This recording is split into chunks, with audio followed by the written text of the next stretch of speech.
Después de un paseo a 5 kilómetros de Montefrío existe un lugar para recuperar fuerzas. Mesón El Ventorro le ofrece una amplia variedad de platos.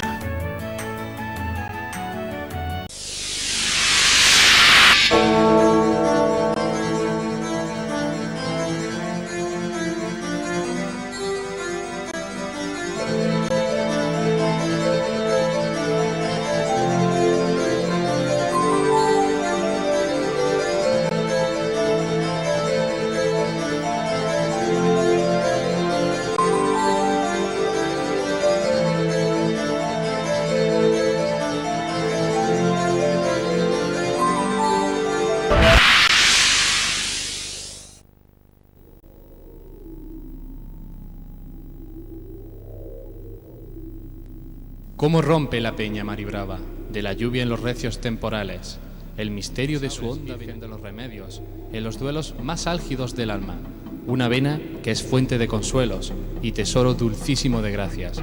Y es que debe copiar, Virgen hermosa, de tus encantos, nos pinta todas estas cosas tan llenas de color y de belleza.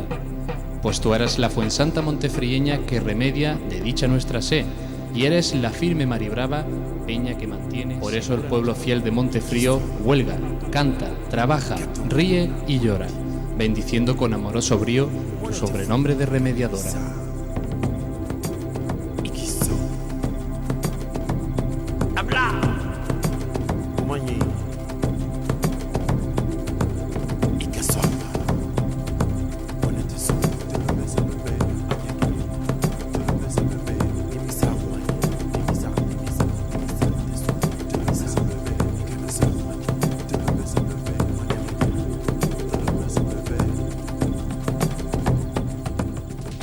En este punto la ruta toma una atractiva desviación hacia la comarca de los Montes Occidentales, el reborde de cordilleras béticas que cierra la Vega por el norte. Al franquear un puerto de montaña, el viajero se topa, de pronto, con la asombrosa imagen de Montefrío, al pie de una peña tajada, un dramático paisaje de aire romántico avalado por una densa historia. Desde luego no faltan antigüedades por estos pagos, según demuestra la abundancia de yacimientos, como el de la Peña de los Gitanos, que documenta el poblamiento desde el Neolítico a la época medieval. Arabizada tras la llegada de los musulmanes, al igual que las tierras vecinas, Hins-Montefrid se cita entre las principales fortalezas del reino nazarí, surgido en el siglo XIII, con un territorio agrícola y ganadero de vital importancia para el abastecimiento de la ciudad. La población, punto clave de la frontera noroccidental que controla el paso del valle del Guadalquivir a La Vega y Granada, se consolidaría plenamente bajo el gobierno de Yusuf I, que reconstruyó sus murallas ante la presencia de los cristianos en Alcalá la Real, a solo unos kilómetros a partir de 1341.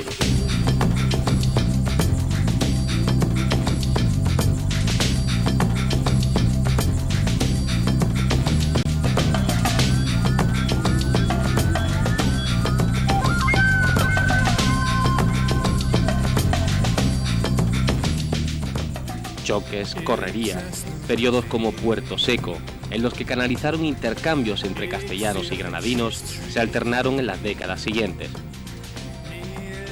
De estos episodios destaca el lapso de 7 años, a mediados del siglo XV, cuando Montefrío fue sede de la corte del príncipe Ismail, pretendiente al trono con el apoyo de los abecerrajes, quienes sufrirían en el curso de estas luchas la matanza que le dio su nombre a una de las más legendarias salas de la Alhambra.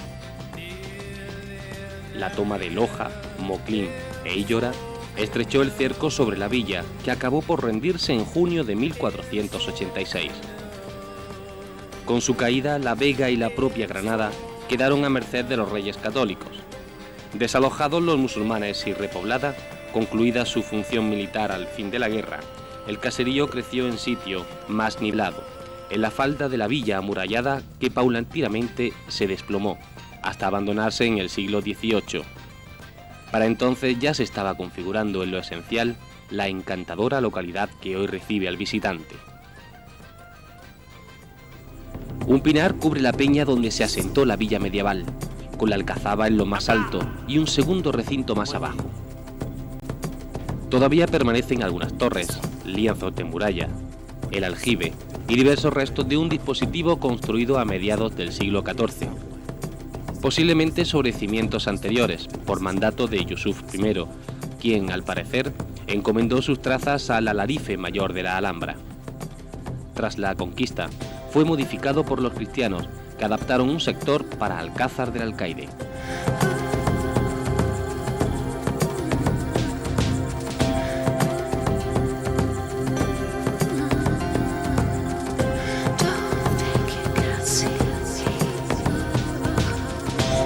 Por su inverosímil emplazamiento al filo del cortado y por su pureza de líneas, es sin duda el monumento más llamativo de Montefrío.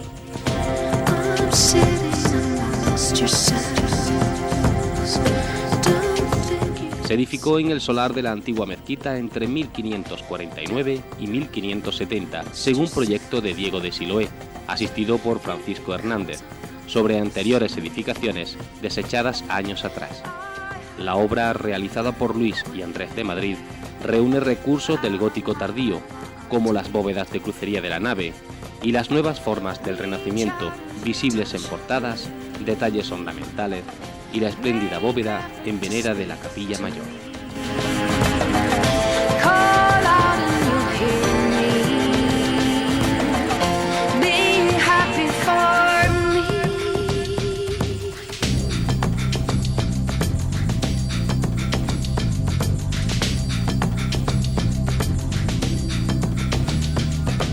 Sorprendente por su originalidad, resulta esta voluminosa iglesia en sillería de planta central, cubierta con bóveda semiesférica, uno de los mejores exponentes del neoclasicismo en Andalucía.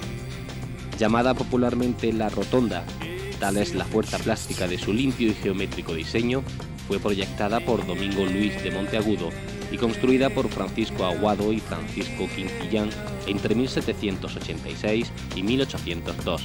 En ella se venera a la patrona local, la Virgen de los Remedios.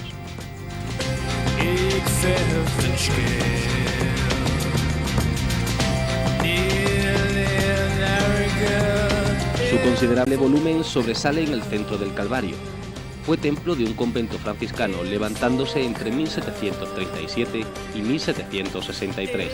Presenta fachada barroca a modo de un retablo en piedra tallada, amplia nave y cúpula. La potencia visual, la monumentalidad geográfica y arquitectónica de Montefrío seducen al recién llegado desde el primer momento. El casco del pueblo tiene una cinta blanca entre la peña con la iglesia de la villa y el cerro del Calvario.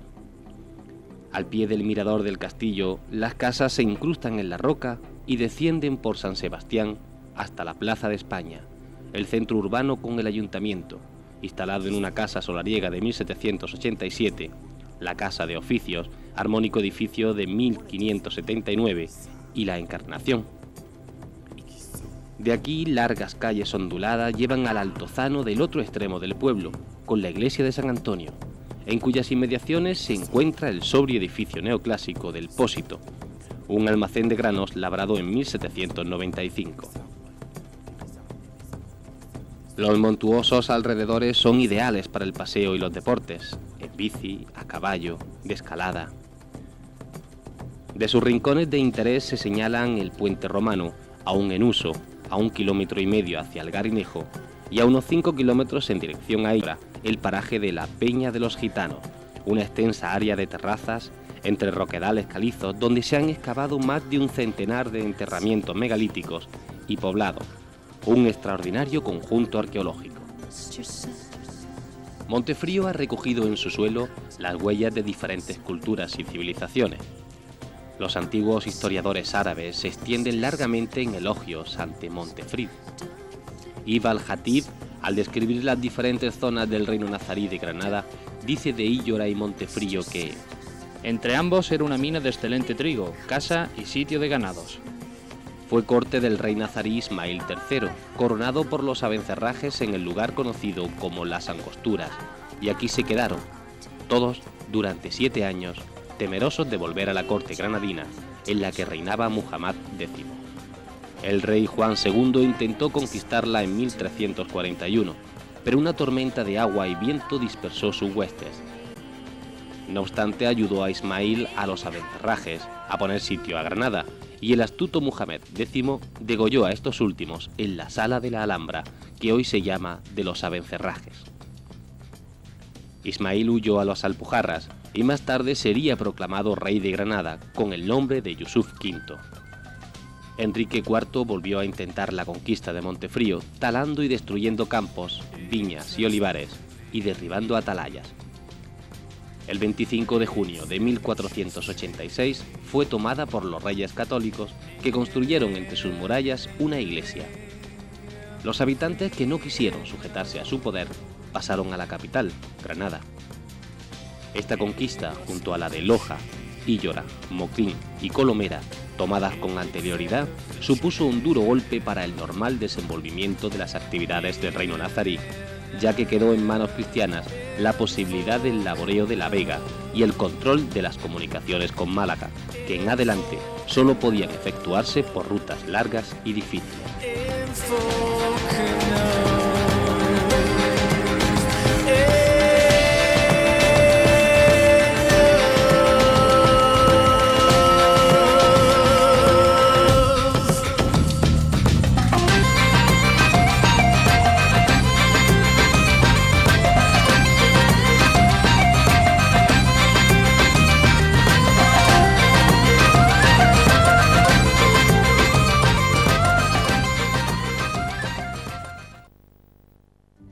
Aceites Montevilla y queso montefrieño patrocinan Objetivo Tapioca.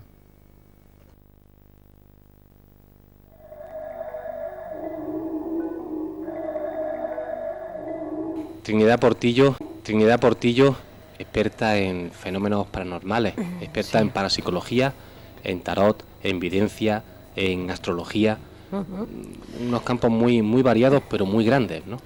Exactamente, es una mezcla de todo. Dentro de la psicología, pues el campo de la parapsicología indica todos aquellos fenómenos que no tienen explicación, como los que vamos a hablar esta noche.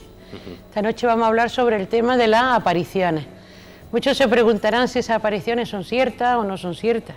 Pues esas apariciones realmente, en su mayoría, sí lo son, puesto que la Iglesia sí lo reconoce como milagro. Pero antes de hablar de eso, vamos a explicar lo que es esta fenomenología, que es el tema de las apariciones.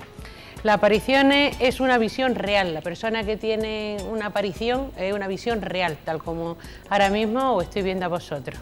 Sin embargo, para que esto se produzca, es necesario que se produzca un momento específico dentro de la psicología de la persona, que en ese momento, pues por un momento especial, encuentre ese otro fenómeno llamado paranormal, llamado parapsicología.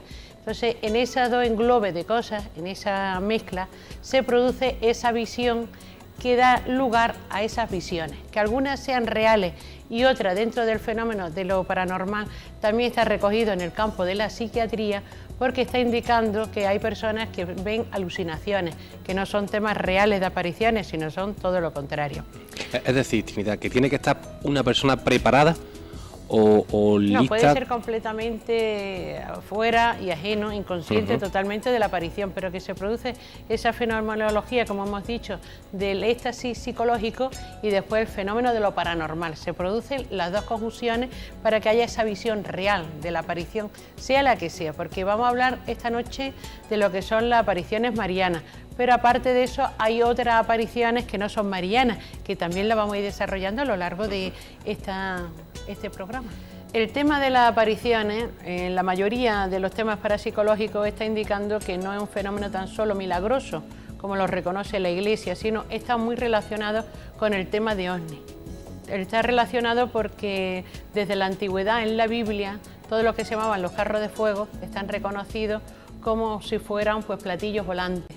Entonces todo el tema de ovnis, aunque nosotros reconocemos que son imágenes marianas, sin embargo muchas de ellas son, digamos, espectros, situaciones de entes que son especialmente de otro mundo. Entonces la parapsicología lo relaciona mucho con el tema de ovnis, pero ese no es el tema que vamos a tocar esta noche. Otra noche tocaremos eso.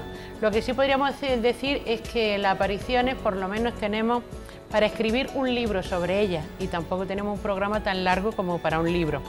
Esta noche nos vamos a centrar en Nuestra Señora de los Remedios de Montefrío. Para hablar de ella, primero hay que centrarse en lo que es la iglesia de la villa. La iglesia de la villa era una fortaleza árabe situado en la frontera del Reino de Granada, reconstruida por supuesto por los cristianos, como muchas iglesias han sido recogidas, y fue llamada Iglesia de la Villa de Montefrío.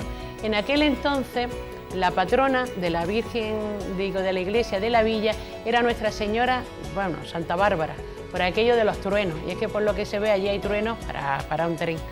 Entonces cambió de patrona debido a un milagro que se produjo en el siglo XIX. Cuando todos los feligreses estaban escuchando una misa allí en la iglesia de la villa, pues un rayo irrumpió en la iglesia, sí, que se dio en la iglesia.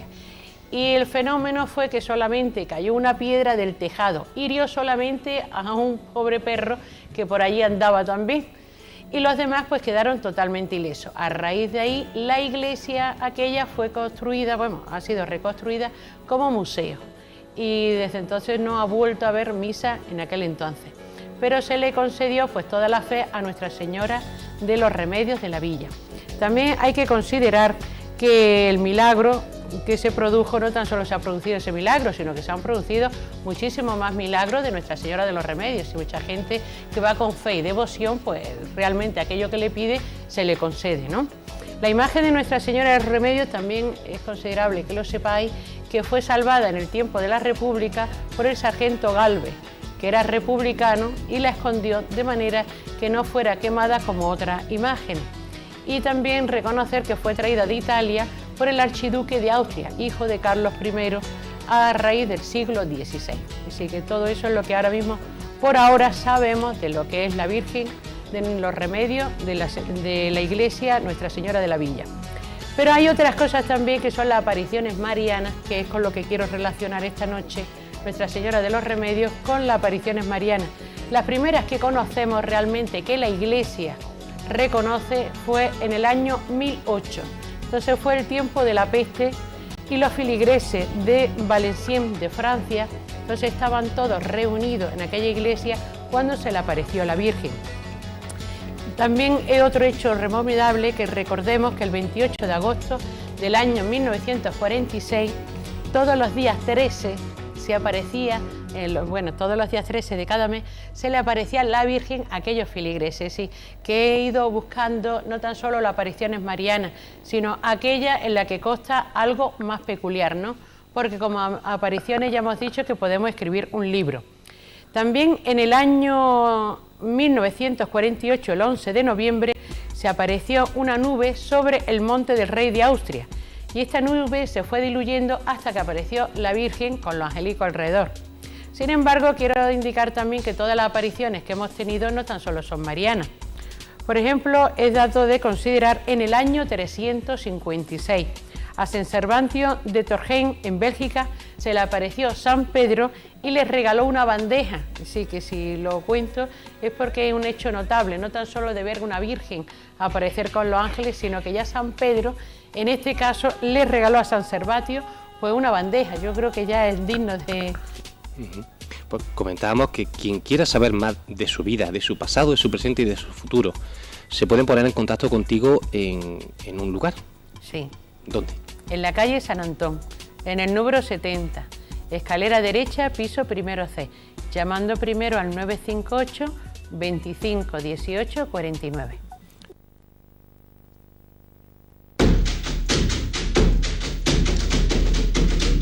El último domingo de mayo los hacen fiestas porque cayó un rayo en la villa y no mató nada más un perro que al a la puerta. A los demás no le pasó a ninguno nada.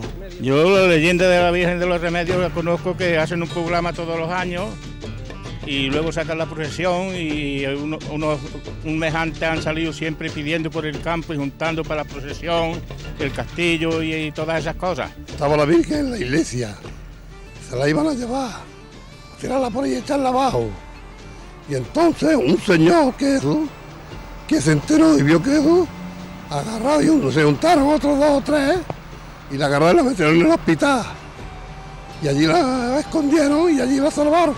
Pues había parecido le habían dejado un paquete y a una mujer una caja, una mujer ya vieja, y le dijo el hombre, ya volveré a por ella. Y el hombre no volvió. al cabo del tiempo lo hemos dicho, bueno, ¿y aquí qué habrá? De rayo también he sentido decir eso, que cayó un rayo en la villa y que mató a un perro que había allí, yo no sé. Y que yo vi el bujero, que eso lo he visto, yo lo conocí, yo que he estado veramente en lo alto al lado del bujero. Y era la Virgen. Y se la llevaron a la iglesia y pusieron de llevarse la patrona y la Virgen... Vamos, la Virgen no andaba, los guayas. La Junta de Guayas y la... no. Y cogieron otros animales y los subieron y no andaba. Y le volvieron a decir, bueno, ¿qué hacemos? Y la volvieron para atrás y nos metieron en la iglesia y ahí está. Pues el día 29 de mayo, era domingo, era durante la misa mayor, había una tormenta, cayó un rayo, donde haciendo un bujero y entrando en la iglesia, pues solo hirió a un perro y no le pasó nada a nadie, y desde entonces ya se hizo un voto de la villa donde todos los días, el 29 de mayo, se hace se saca en procesión en agradecimiento a esa fecha. Aunque luego aquí últimamente, vamos, ya desde entonces no es que sea el 29 de mayo, es el último domingo de mayo. Yo pensaba que era una leyenda, cuando este año pues me encuentro que no es una leyenda, que es verdad que el hombre aún vive, pues que en la guerra, pues pasando todo lo que pasó en esa época, pues la iglesia estaba siendo saqueada, se estaban quemando cosas. Entonces vino unos soldados, donde venía un señor que era sargento, que renacía de aquí, que se llamaba Manuel Gálvez, eso lo he aprendido yo este año, y entonces este hombre, pues, según porque ya venía predispuesto de su remediadora, porque según se dice también había tenido en un tiroteo, le había dado una bala en el correaje, donde le había pasado el correaje y a él no le había llegado. O sea que este hombre pues llegó y dijo, pues tú no queman. Entonces la cogió y a riesgo de su vida la llevó al hospital, la escondieron en un caramanchín. Y la Virgen pues siguió estando aquí con nosotros y probando que ella no se quiere ir de Montefrío. Según se dice que en el barrio de la Erilla, que está por debajo de donde está la villa, se sigue llamando barrio de la Erilla, vivía una señora muy pobre y pedía y tenía, más o menos se ganaba, admitía a alguien que venía pidiendo posada, más o menos esas cosas así. Y entonces llegó un señor un día con un mulo y con un cajón, donde cargaba un cajón. Entonces le pidió dormir, le dijeron que sí, que vamos, le admitió que durmiera. La pobre le ofreció pues pan y un poco de aceite porque otra cosa no tenía, durmió y a la otra mañana pues se fue, dejándole allí dejándole el cajón. Y como ya no volvía, y pasó un mes y pasó más y no volvía, pues dio parte al cura, a quien fuera, no sé, y ya se lo abrieron y apareció la Virgen.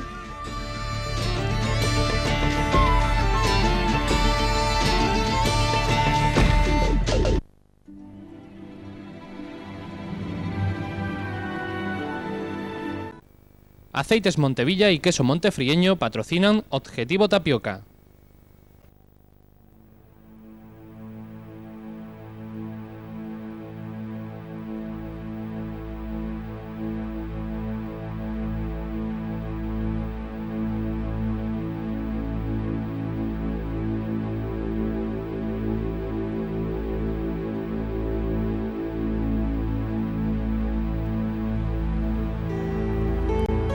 Una cruda noche de invierno, a poco del anochecer, se presentó un hombre a la puerta de una casa, con una mula de compañera, pidiendo albergue.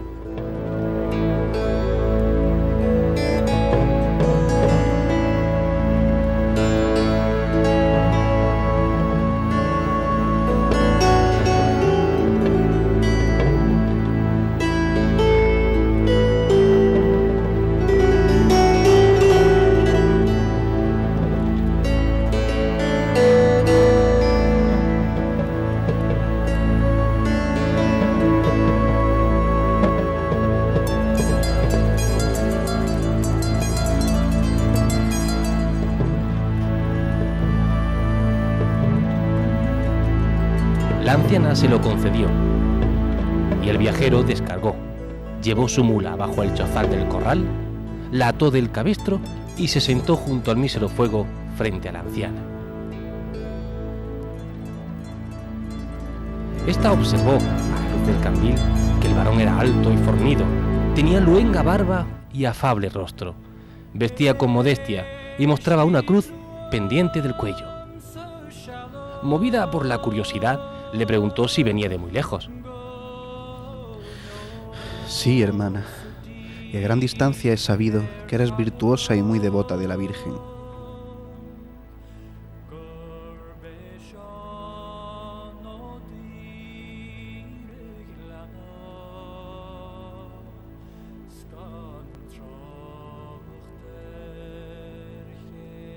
La anciana era una pobre pecadora que vivía de limosna, contenta de su suerte, ya que de vez en cuando obtenía pan para comer, y cuando éste le faltaba, la resignación era su virtud.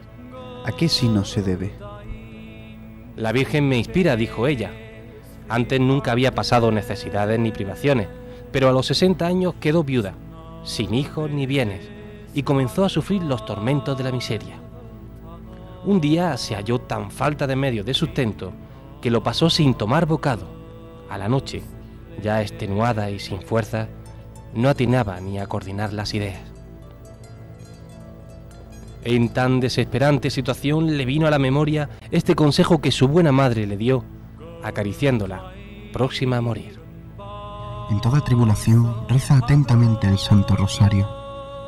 Comenzó a rezar y a pedir ayuda a la remediadora, con toda su alma, y rezos y súplicas le alcanzaron esa luz de esperanza en las tinieblas de la indigencia. Con más clara visión de su estado, se decidió a pedir limosna y por primera vez anduvo de puerta en puerta y obtuvo monedas y viandas en abundancia. Cuando hubo aplacado el hambre, dio gracias a la Virgen y pasó la noche con una mansedumbre que nunca había sentido. Desde entonces no dejó un solo día de rezar el rosario y rezándole aprendió a resignarse y a obtener paz interior, con la cual lo poco le parecía mucho y de todo le sobraba, porque nada deseaba. Sigue así, hija mía, y serás dichosa. Bienaventurados los pobres de espíritu, porque de ellos será el reino de los cielos. La anciana le dio las gracias por tan consoladoras palabras y le preguntó que qué le traía por estas tierras. Servir a Dios. Tan lacónica respuesta puso freno a la curiosidad de la vieja. Hubo una pausa en el diálogo.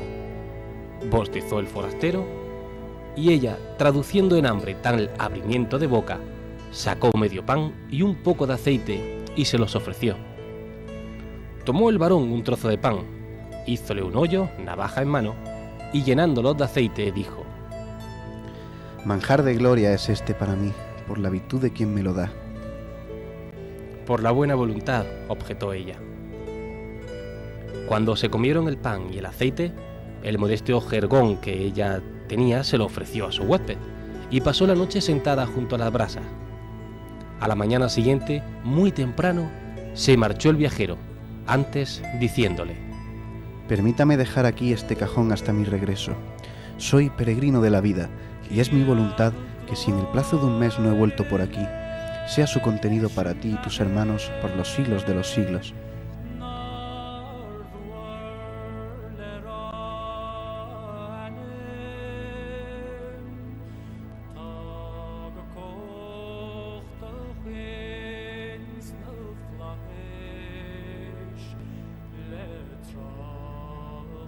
Pasó un mes y otro mes, y el peregrino de las barbas no volvió. La viejecita observó con extrañeza que apenas se le terminaba un pan, aparecía otro sobre el cajón misterioso, sin ella saber cómo, y no se atrevía a decir palabra. Una noche oyó en sueños músicas y canciones deliciosas y una voz que le decía: Llevadme al templo. No pudo por más tiempo seguir callando y a la mañana siguiente relató al párroco todo lo sucedido. Vino este a la choza, examinó el cajón de referencia en presencia de muchos curiosos mandó desclavarlo y al levantar la tapa hallaron en él la imagen bellísima de la remediadora, que fue expuesta al culto en la primitiva iglesia de la villa entre la admiración y el asombro de sus habitantes.